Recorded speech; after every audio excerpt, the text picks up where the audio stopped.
dinadaanan dito tuwing galing ako work. Ano pangalan mo pa? Minerva. Minerva. Actually, nakilala ko na siya.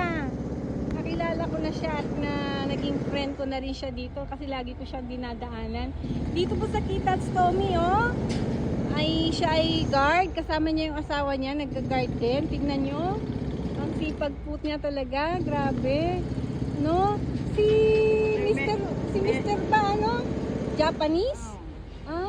Nagpaparal ako ng college kasi.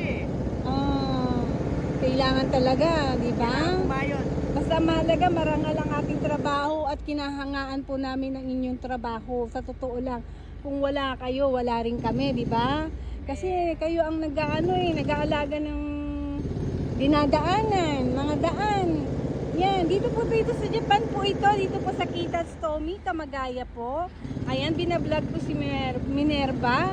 Kasi kanina, napadaan ako, may nasabi siya tungkol sa Pilipino na nagbaka-steer sa kanya. Sa Tagalog, binabastos po ang kanyang trabaho. Ibig ko pong malaman ninyo, mga kaibigan, na huwag naman po natin ganun husgahan o pagsabihan ng mga taong nagtatrabaho. Dahil nagtatrabaho po tayo ng marangal at para sa ating pamilya. Diyos ko, huwag naman po tayong ganun. Kapwa natin Pinoy, huwag po natin sila pagsabihan ng ganun. Nagtatrabaho po tayo ng tahimik dito sa Japan. Ilang taon na po kayo dito sa Japan?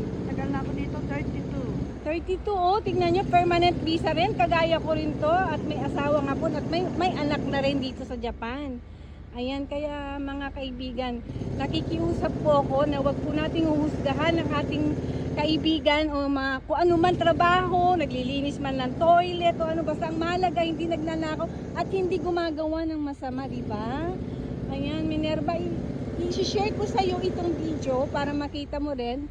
Iba-vlog ko sa TikTok dahil TikTokers po ako si MM Forevermore. Marilu Mendoza po ako, nakatira rin dito sa Kitats Tommy. Actually, hiningi ko rin yung kumpanya nila, baka sakali po makapag-arbito rin ako Oo. Yes, kasi naghahanap din ako na mapag-aarbito rin paminsan-minsan kasi kailangan din natin kumita. Ayan, maraming po salamat sa naka-estorbo po ako sa inyo. Ayan, Minerva, see you na lang again ha. Lagi-lagi akong dumadaan. Mag-iingat ka rin dahil di natin alam kung anong pakay ng Pilipinong yun. Marami na ngayon, iba-iba ng dito sa Japan may mga ganun na, hindi kagaya noon, di ba? Oo, noon talagang tahimik lang. Maraming TNT noon pero hindi ganito. Ngayon mas mayabang, napakayabang na nila. Ay hindi naman TNT ba yun? Marami ba TNT? Maraming dati sa ating panahon